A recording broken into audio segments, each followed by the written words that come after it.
Hey all, and welcome back to the HFC playthrough of Pokémon Legends ZA. Tawny has done something very unwise and borrowed money from some sort of mafioso society, namely the Rust Syndicate. They're over there. I'm sort of twisting my head around here now in camera mode.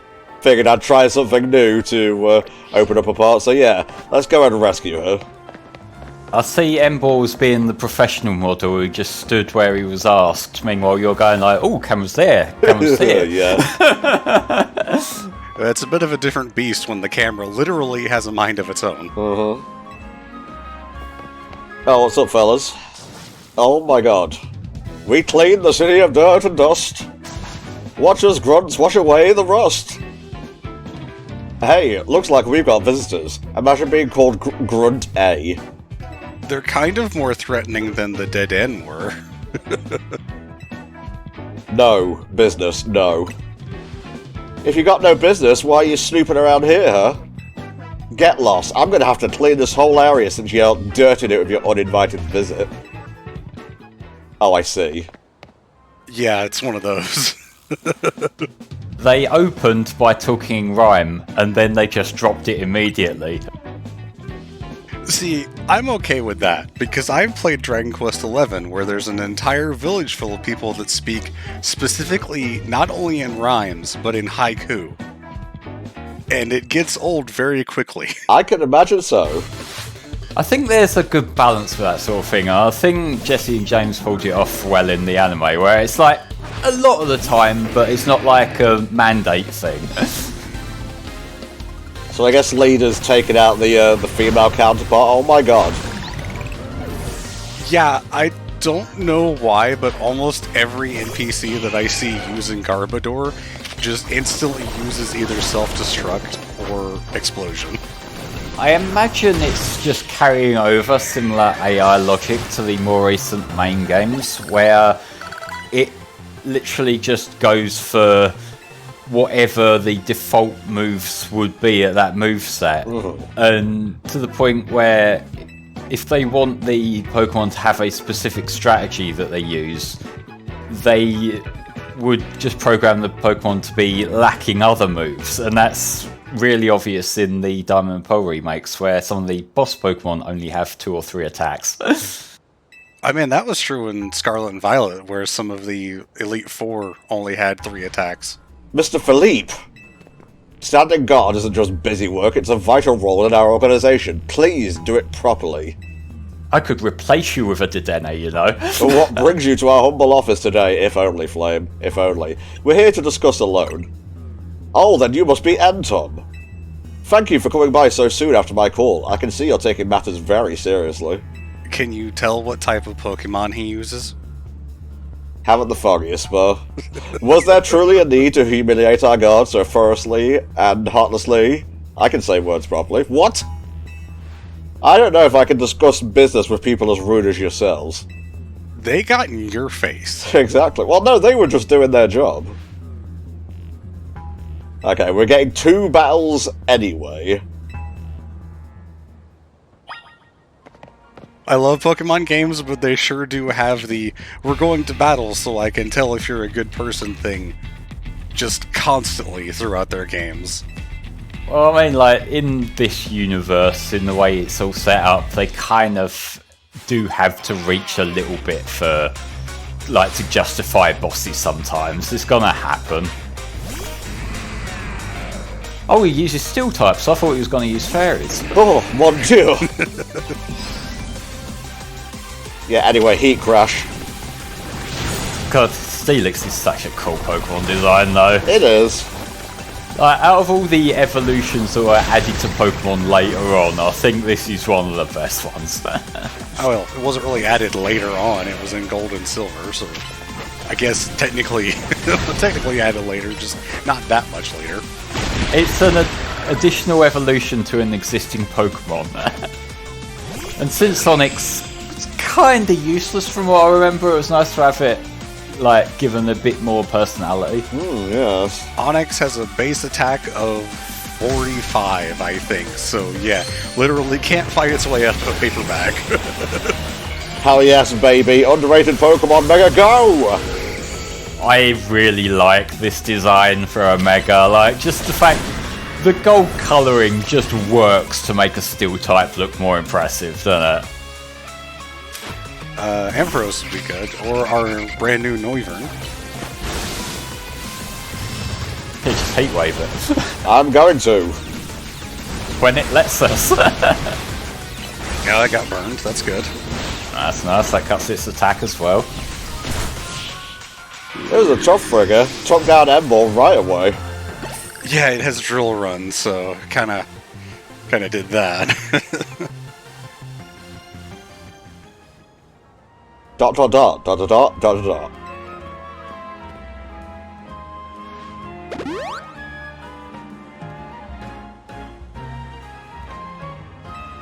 I've taken the liberty of healing your Pokemon as a sign of my goodwill. And as a man of my word, I think it's time for us to talk business. Please follow me. So we're looking at dungeon here or a string of battles, do you think, lads? Well, if we answer, it's gonna spoil what's gonna happen, so just play the fucking game. Fair enough, fair enough. My expectation going in would have been a string of battles, yeah. I'm a bat, but also a dragon. Yeah? What's your point? No point, just pointing out the obvious. Would that be Hell Dragon's worst enemy, though? Probably. Now, we saw this in I believe the second trailer for the game? Yes, it was. I don't remember because I tend to not watch game trailers. I prefer going in as blind as possible. Like, I didn't watch any of the stuff from Metroid Prime 4 that was shown recently because I just want to play the game and enjoy it. That's probably for the best. Hey, look, I haven't watched the trailer for that, but I have enjoyed the discourse. These two are here to speak with you both. Oh, I've seen lots of fan art of this, dude. I can imagine. So you two came in place of Tawny, eh? She's too good to come herself? Oh, I thought she was already here. So where is she, then? Tony's probably off helping people because that's just kind of what Tony does. Right. You don't say. Well, isn't that interesting? So you two, I take it you're here to talk some sort of deal? Better make it worth my time. Sorry, can I ask, who are you? Oh, read the fucking room, lady. This is the boss of the Rust Syndicate, Mr. Corbeau. Never really wanted the title of boss, I'll have you know, but Philippe there shoved it on me. Your talents far exceed my own, sir. It's only natural I would surrender the boss's seat to you. Philippe definitely looks more like the muscle than the boss. And where are my manners? I've kept our guests standing this whole time. Have a seat on those sofas, why don't you? They're real comfy. Have you laced them with arsenic?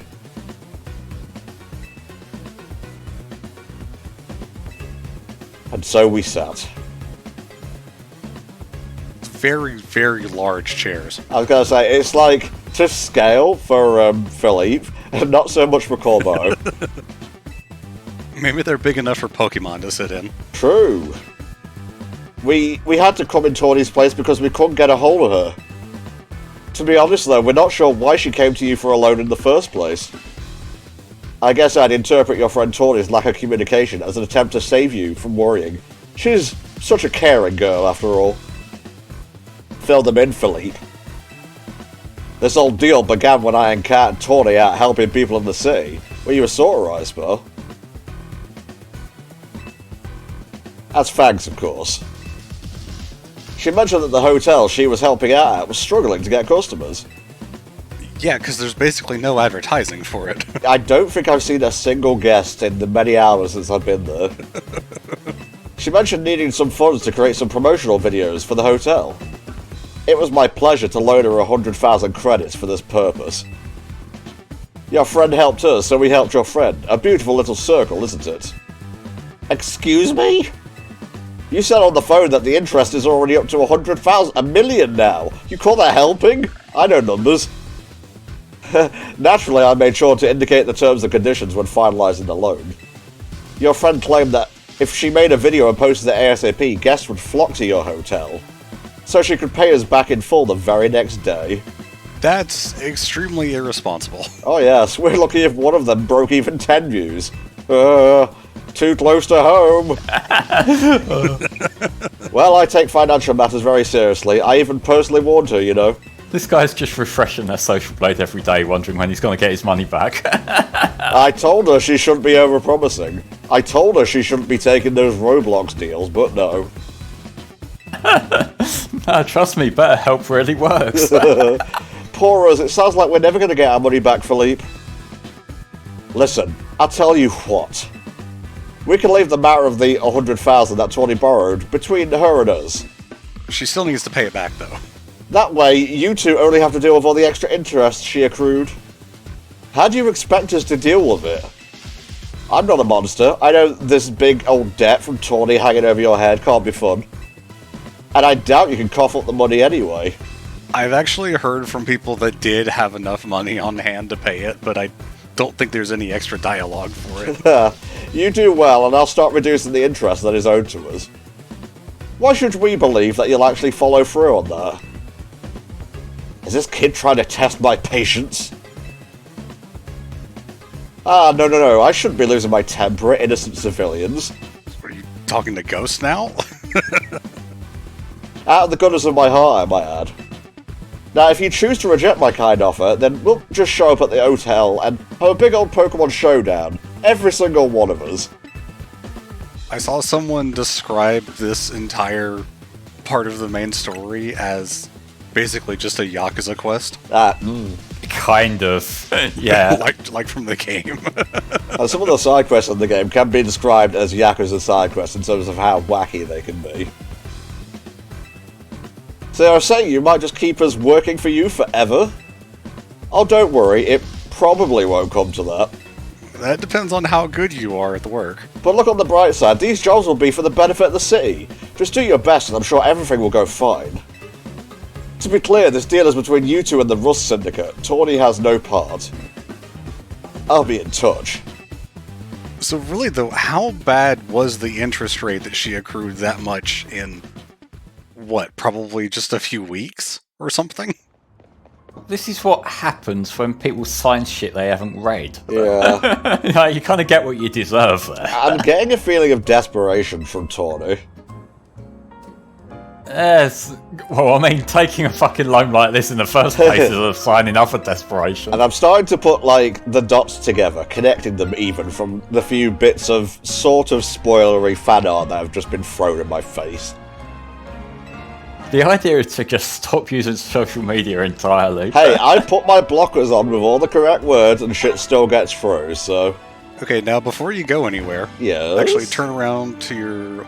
Well, now that you're facing the building, to your right. And go around that corner. Okay. And past the stone wall here on your left should be a ladder. You'll have to circle around to go up to. Where is Spar leading me? Oh, the suspense. I am leading you to a pretty damn good TM. Do I want some? I wouldn't stand in front of an Ember when it's fucking heat crashing. I have trainer privilege, okay? That only worked for so long.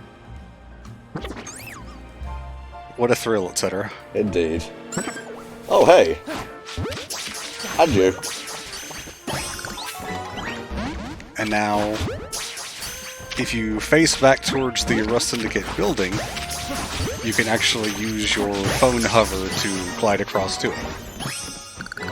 Oh. Over there? Yes.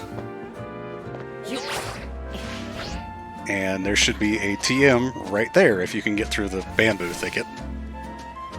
Could have, like, reached out and picked it up there. This is the Dragon Pulse TM, which is going to be really good for Noivern, if it doesn't have it already, but also for Ampharos. Indeed. I'm starting to feel like Spar's trying to build this Ampharos up as the main character of this playthrough. Yeah. Just a hunch. There we go. I put a Frostlass on the team for later as well. Okay, so the Noivern's already got Dragon Pulse. That's good. Alright, so where are we going now, lads? Well, follow the yellow marker unless you want to do something else in the city. Okay, I just want to check something. I saw something on top of the roof. I wasn't exactly sure what it was. I thought I saw something too, but it kind of looked like a meow stick. Well, I guess we'll see. I got the Ultra Balls at the ready. I didn't see anything because I wasn't paying attention. It was right after he picked up the TM as he was falling off the roof there.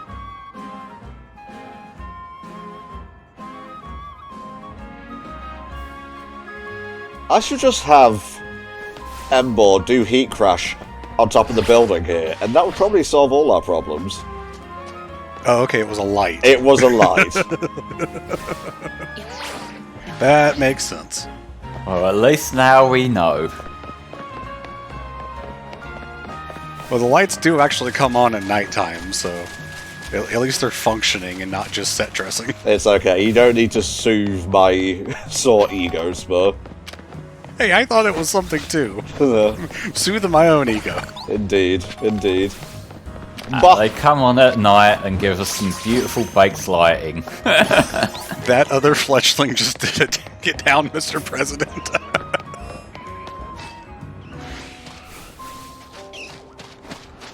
Now, I've been around most wild zones, to show you this, and I've basically been filling them out and whatnot, but I might as well show you a few as we go through, the city and whatnot.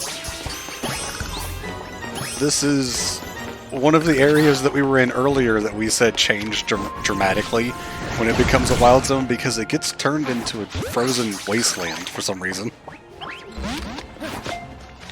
It's kind of an odd shape for this sort of thing as well, because you got the open area here, which is obviously just geared, dump all the runners around on.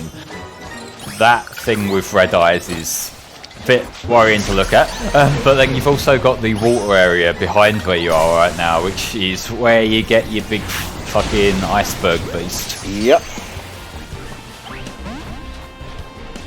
Still not quite as terrifying as the one in Arceus, but still. Yeah, that was one of the fights that I actually failed on, was the Avalugg boss fight. It was one where by that point, you kind of had to have learned how much you need to run around during them bosses. You can't play it safe like you could with some of the earlier ones. Oh, yeah. You have a double weakness to fire. Good luck, Bomber Snow. Nice. Alright, got it. I'm just catching Hiver and Fibber over here. Now, as you notice, this area does have Delibird, but they're probably one of the most skittish Pokemon, and they will run away almost instantly. I'm actually a bit upset at you for catching one that quickly. Hey, I went through the same rigmarole as you did, Spar. That was not my first Delibird. Oh. Oh. Yeah, that's a Numel that got frozen. Oh my god. Damn, if only it was a fire type who could heat itself up. Putting the Num in Numel. Oh. When suddenly we got caught in the middle of a bunch of wild Pokemon fighting each other. Numel got hit with 10 ice beams. Yeah, so did they clear the area out when they turn it into a wild zone? Or do the fences just pop up and they're like, hey, you're fucked now? Yeah, see ya. This becoming an ice area wasn't intentional. The Pokemon just froze everything over. Yeah. If you or a loved one has been caught in a wild zone, you may be entitled to monetary compensation. Ah.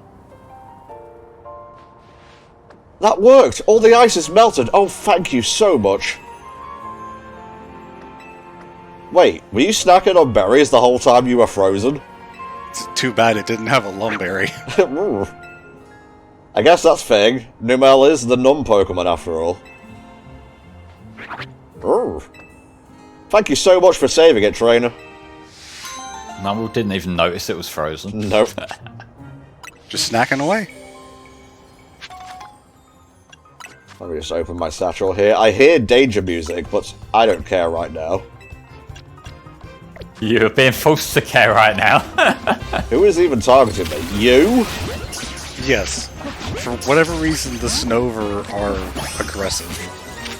Yeah, picking a fight with an Emboss specifically just seems stupid. It's like when Ashy Chikorita picked a fight with Charizard. It's like, what do you think is going to happen? There are not many Pokemon that it would be a good idea for a Snover to pick a fight with.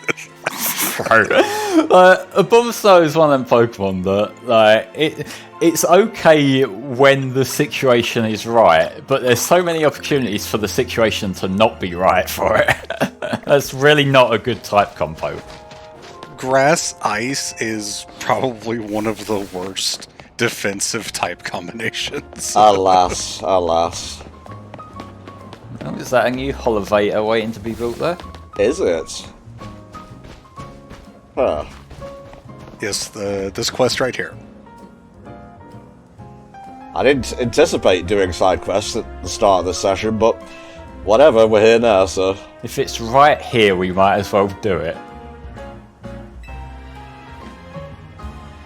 I feel a little bad for it, but we don't really have a choice. Underneath the Holovator.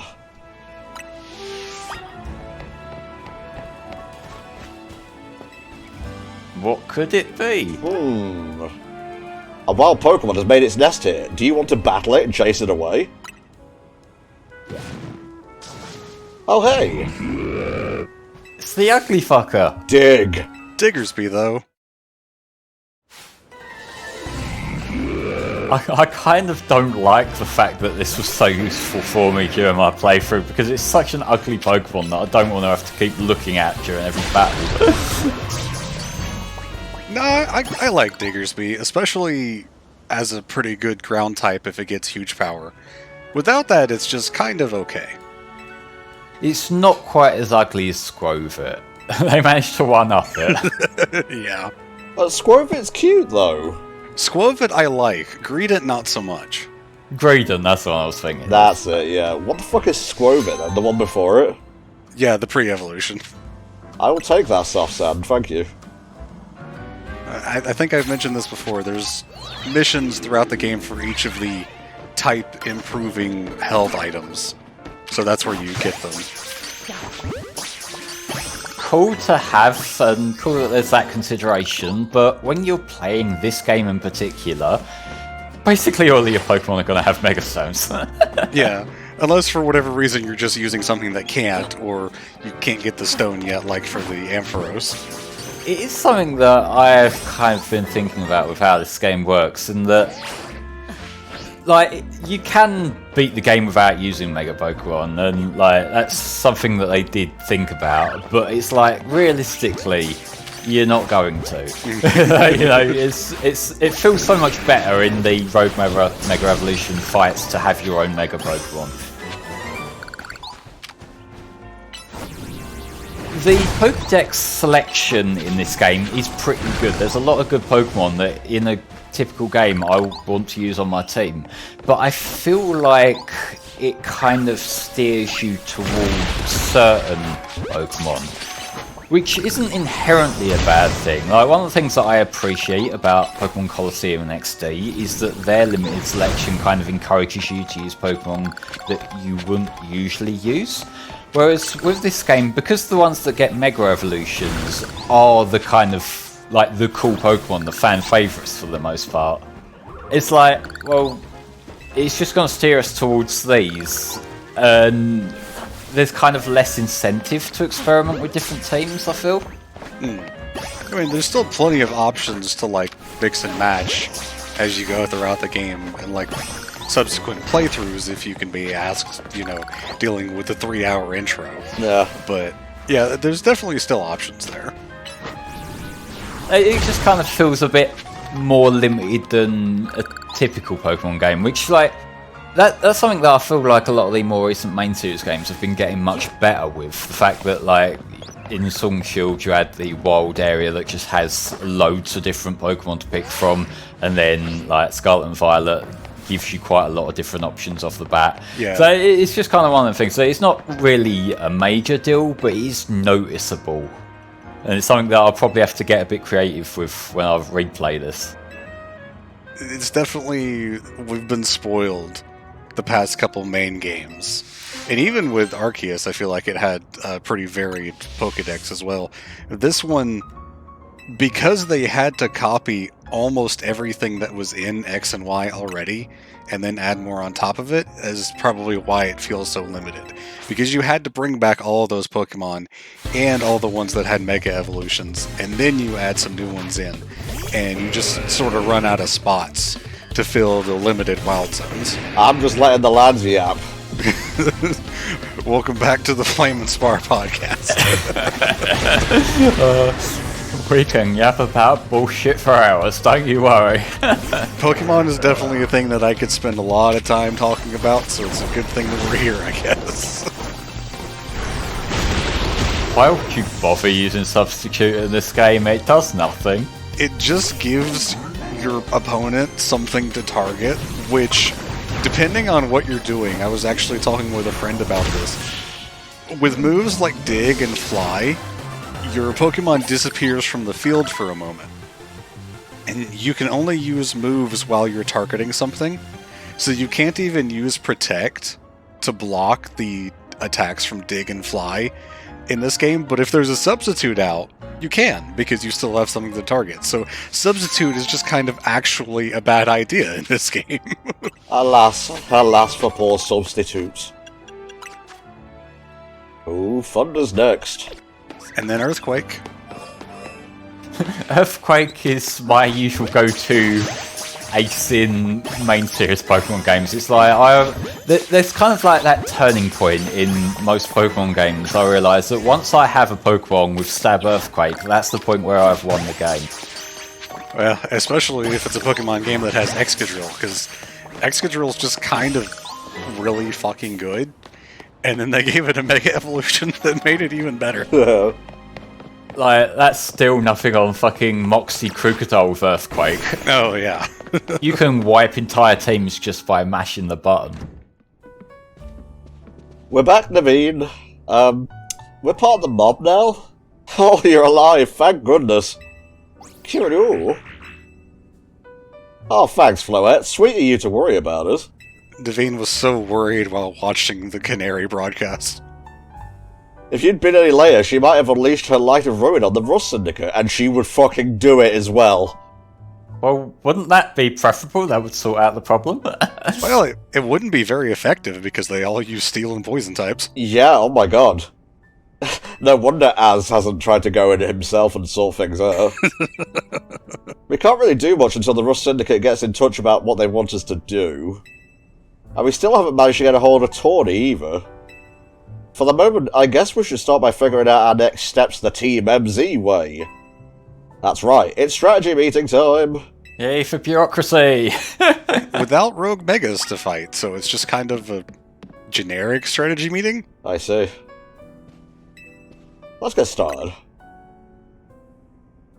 You're also missing 1/4 of your team? It's fine, we can fill her in later. Floette can cover for her. Yeah. Or maybe I should be asking, how do we deal with the Rust Syndicate overall?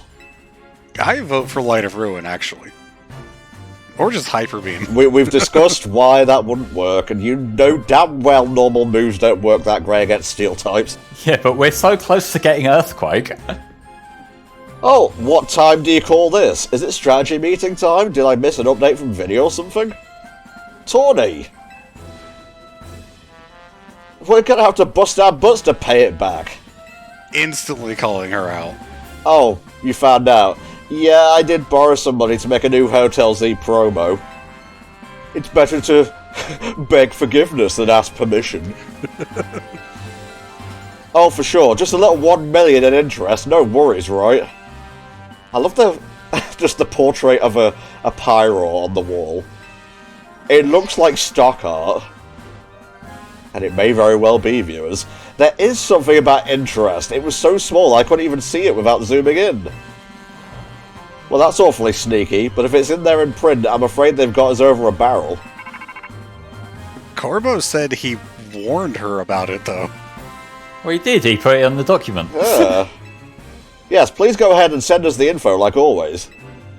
This is going to be a lot to handle on top of the Rust Syndicate's jobs. What jobs? The Rust Syndicate is saying it's still on you to pay back the original sum you borrowed, of course. But now some of us are stuck working for them until they say your stupid interests paid off. Yeah, like we said, part of the mob now. Yes, indeed. I'm really sorry. Guess I'll just add those rogue Pokemon to the strategy meeting agenda. Nice of them to wait for us to start this strategy meeting before going rogue. According to Vinny's report, we've got another 3 locations with Pokemon that are probably going to rogue Mega Evolve. Also really nice of them to only appear in 3s. We've got a Mawile, a Barbaracle, and an Ampharos. Well, I guess I know which one we're going after first. Besides, I want that Megastone. Well, the Mega Ampharos will help you for the Barbaracle, so... There you go. Second mission. Blur Sector 5. That's where I'm going. And third mission, taking care of the Ampharos in Rogue Sector 6. Yeah, don't send the water trainer to take on the Ampharos. That would not be a good idea. No, no, no, no. I'll do whatever I can to help. Sorry, NTom, I know this is a lot on your plate. Let's focus on the Rogue Mega Evolving Pokemon for now, shall we? Gangsters threatening us, that's nothing to worry about. We'll think about that later. This is a more immediate threat, and it's not like they've told you what they want you to do yet, so yeah. Just go do the stuff. The Barbaracle was pretty close. That's the Mawile, and the Ampharos is literally just there.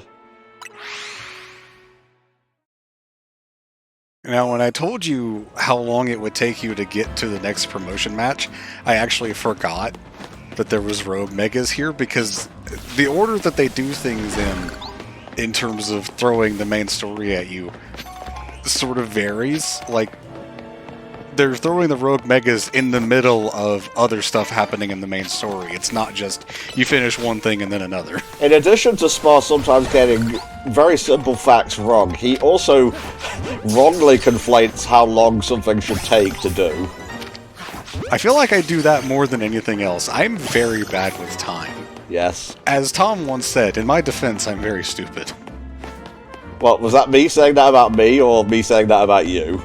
That was you saying that literally in a short that's on the channel from when you jumped in a lava pit in Link's Awakening during the Super Nintendo-thon. Ah. In some cases, my memory is really good, but only in the absolutely worthless parts. Yeah. No, I would say that remembering all the moments where Tom made an ass of himself is like the important things to remember. You're such a fucking... That's the content. Such a fucking see you next Tuesday, I swear to God.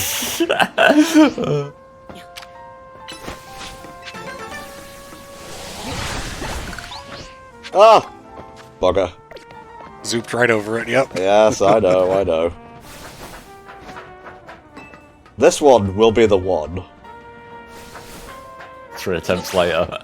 So, since the last time we recorded, I actually did finish getting the shiny charm. And I have been shining hunting. So now I have a shiny Excadrill, 2 shiny Weedles, a shiny Noibat, 2 Noivern, gosh, a Froakie. I'm working on Finnegan right now. There's easy ways to grind a lot of shinies in this game because of the fact that they, like, save the shiny spawns.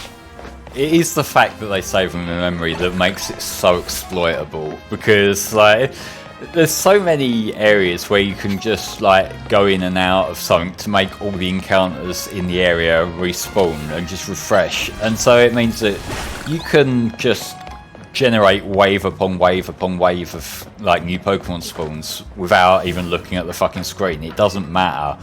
And when you factor that in with how easy it is to either just stick down something on your analog stick in one of the areas, or just using a fucking button macro, like, you can just grind for shinies without doing anything. There's one spot in the game where I literally just set up a turbo on the A button so that I would, you know, move back and forth between areas, avoiding any specifics for spoilers, obviously. Hi, Dratini. But I ended up getting a Houndour, a Houndoom, Damn you! a Beldum, and one of the Noivern from that. Yeah, I know the spot you mean, and like it's also so much easier because Switch 2 has quicker load screens. So like, whereas like in older games, if you wanted to refresh like a set of spawns like that, it would take you a while to let the game load in. With this game, it's near instantaneous, so like you can just generate wave after wave. Go around to the other side of these buildings, Tom. Okay, that's what I'm doing. 'Cause that's where the elevator is. This is the point in the game where it becomes a little bit more complex than literally just look at the waypoint and go there. Yeah, I ended up spending on some of these more time getting to the fights than on the fights themselves.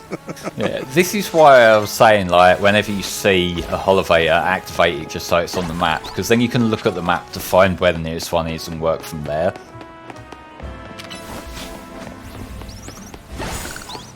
Oh, I'll find you.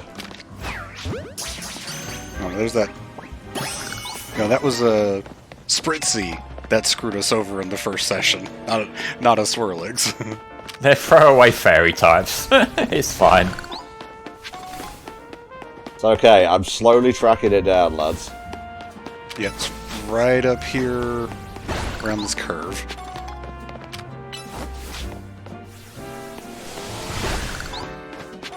Here it is. In hindsight, I probably should have just looked for the Naveen. I was kind of hoping that you would be able to see extra drill breaking them things as the cutscene was going. I think it did shake the screen, though. Huh? We have a stalker now? You can join us if you want. More the merrier. How did you notice me here? Probably the glowing fire. You're not exactly subtle. Quiet. You have a problem, no? How do you know that? Did you do something to that elevator? Your problem may have a solution if you beat me in battle. Once again, hey, it's a Pokemon game. Solve everything with battles. Indeed. He looks so pissed right now. I don't say that as a negative thing, but you can kind of just understand the pattern of how things will go if you think about it that way. Well, like, there is a gameplay loop, and the story structure is part of that, so, like, it's no biggie. I definitely appreciate that there are characters out here doing stuff, rather than... Admittedly, when I played Legends Arceus, I didn't really care for, like, going out into the wild because there were no people. There's barely any trainers in the game. As much as I enjoy just running around catching Pokemon forever, I did get a little tired of that. See, I think that works in Arceus because, like, it's meant to be, like, there's meant to be a lot of big open areas where all the people are too scared to go out to. So I think it kind of complements the game's overall tone. Like, for a game set in a big city like this, I do appreciate the fact that you see, like, more and more people out and about and just going about their day. And it's especially, like, I did complain about having that Canary rematch so quickly after the first time, but like, I think the fact that there are recurring characters is a good thing on the whole, because it kind of, it makes them feel less throwaway, like say a gym leader in most games. Like in most Pokemon games, like once you've dealt with a gym leader, like they might have one or two cameos, but like they're basically done, like you're done with their story with them for the rest of the game.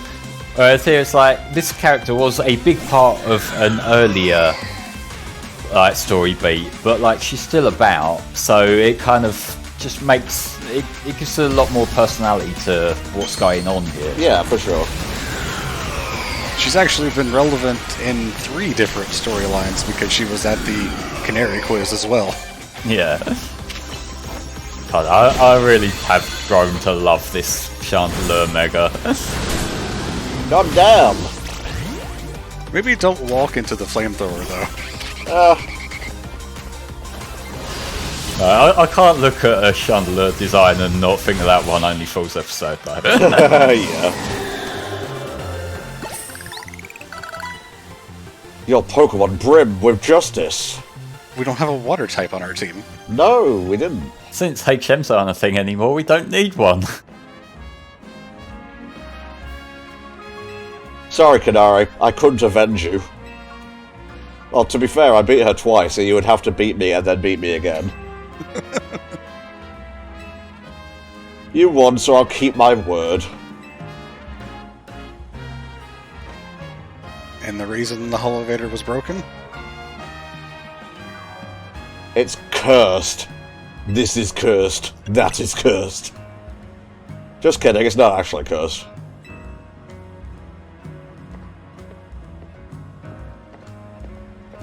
Is it even real? Go ahead, Chandelure. Shah. In reality, ooh, it's a spooky ghost. So what was preventing us from using it? The Phantom's illusion, or whatever the name of that Pokemon is. No, but seriously, what was stopping us? Like, we would feel a slight bump and then ascend. What was stopping us is that we had the story moment to attend to. I will go ahead and assume that you can't use it if something else is taking up space. Probably. You wouldn't want to get the atoms discombobulated together. No. I don't want to telefrag a phantom, okay? That child has died once already.